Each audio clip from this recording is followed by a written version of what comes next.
પરંતુ અહીં ઉપસ્થિત તમામને સ્પર્શતો વિષય એ આપની સમક્ષ રજૂ કરું છું તો મારી આ બે વાતોને ધ્યાનથી સાંભળજો. મારી પહેલી વાત છે સોશિયલ મીડિયા. તો પહેલા તો પ્રશ્ન થાય કે સોશિયલ મીડિયા શું છે? તો સોશિયલ મીડિયા એ એક બિન પરંપરાગત માધ્યમ છે જે વર્ચ્યુઅલ વિશ્વ બનાવે છે, જેને ઇન્ટરનેટ દ્વારા એક્સેસ કરી શકાય છે. આજે દરેક વ્યક્તિ પાસે મોબાઈલ હશે અને પોતાના મોટા ભાગનો સમય એ મોબાઈલ ફોનમાં પસાર કરતી હશે.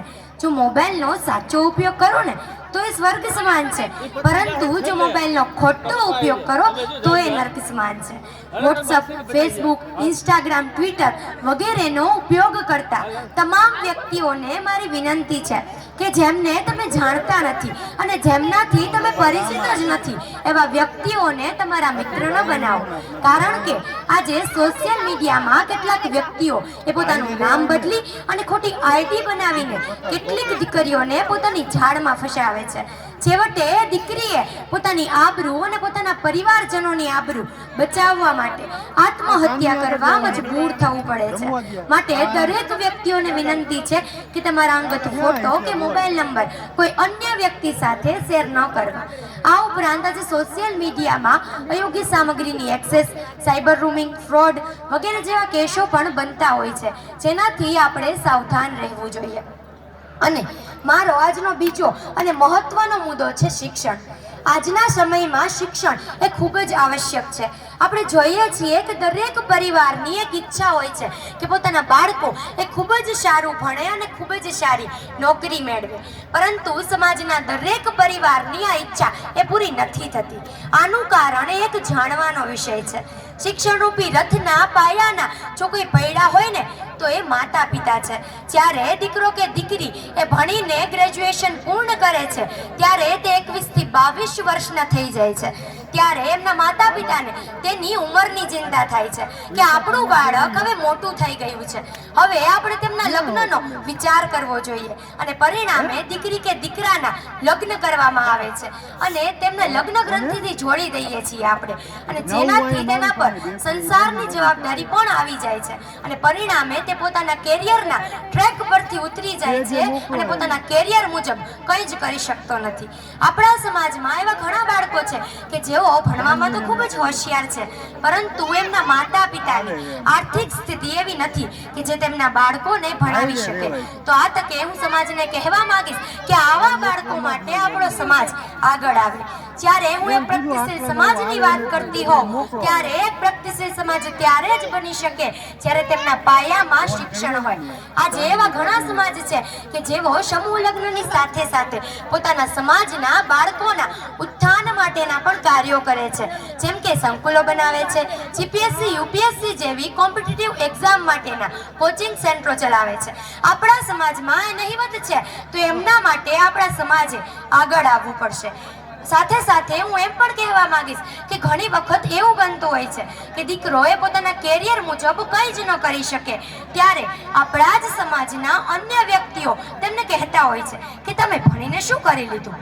મારો દીકરો ભણેલો નથી છતાં પણ નોકરી કરે છે અને ખૂબ જ સારી એવી આવક કમાય છે, તો ભણેલા છે અને નથી ભણેલા એમાં ફરક શું? આવા શબ્દો, આવા ઉચ્ચારણો એક વિદ્યાર્થી સહન નથી કરી શકતું. આથી દરેક વિદ્યાર્થીઓને પણ ખાસ સૂચન છે કે જ્યારે તમારો તબક્કો એ કેરિયર બનાવવાનો હોય ત્યારે તમારું ફોકસ એ માત્ર કેરિયર પર જ હોવું જોઈએ. અને જો અત્યારે આપણે ભણવામાં ગધેડાની જેમ મજૂરી કરીશું ને તો આવતો સમય આપણા માટે રાજાની જેમ જીવવા નો રહેશે. અને જો અત્યારે આપણે રાજાની જેમ જીવવા ગયા ને 5-25 રૂપિયા કમાવવા માટે ભણતરને છોડી દીધું તો આવતો સમયે આપણા માટે ગધેડાની જેમ મજૂરી કરવાનો જ રહેશે. અને આનો દાખલો જીવંત છે.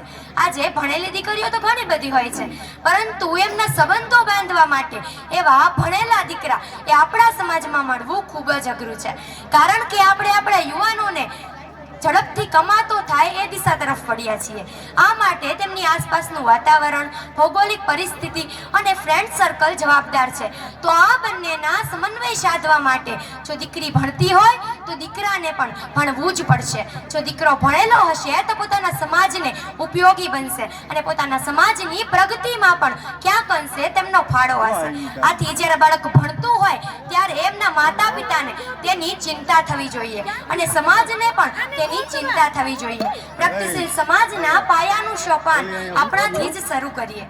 નામલધામ પરિવારની પણ ઈચ્છા છે કે આપણા સમાજના બાળકો શિક્ષિત બને અને વિવિધ કોમ્પિટિટિવ એક્ઝામમાં ભાગ લે તેમજ વિવિધ કોમ્પિટિટિવ એક્ઝામનું શિક્ષણ તેમને પ્રાપ્ત થાય. આ માટે તેઓ સમાજ પાસે આશા રાખે છે.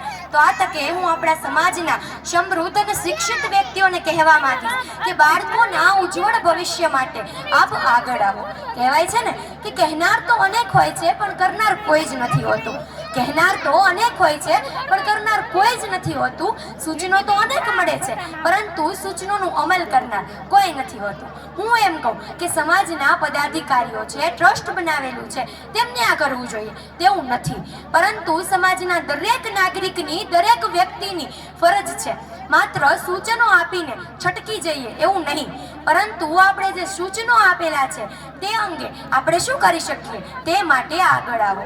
21મી સદી એટલે જ્ઞાનની સદી અને આ જ્ઞાનની સદીમાં જો કોઈ શિક્ષણ લીધા વગરનું વંચિત રહી જશે તો એ સમાજ પાછળ રહી જશે. આથી શિક્ષણનું મહત્વ એ વિદ્યાર્થીઓને સમજાવવું ખૂબ જ અગત્યનું છે અને આ તકે આપે મને સાંભળ્યા તેમજ બોલવાનો મોકો આપ્યો એ બદલ હું નામલધામ ટ્રસ્ટ અને ઉપસ્થિત તમામ મહેમાનોનો ખૂબ ખૂબ હૃદયપૂર્વક આભાર માનું છું. ભારત માતા કી જય.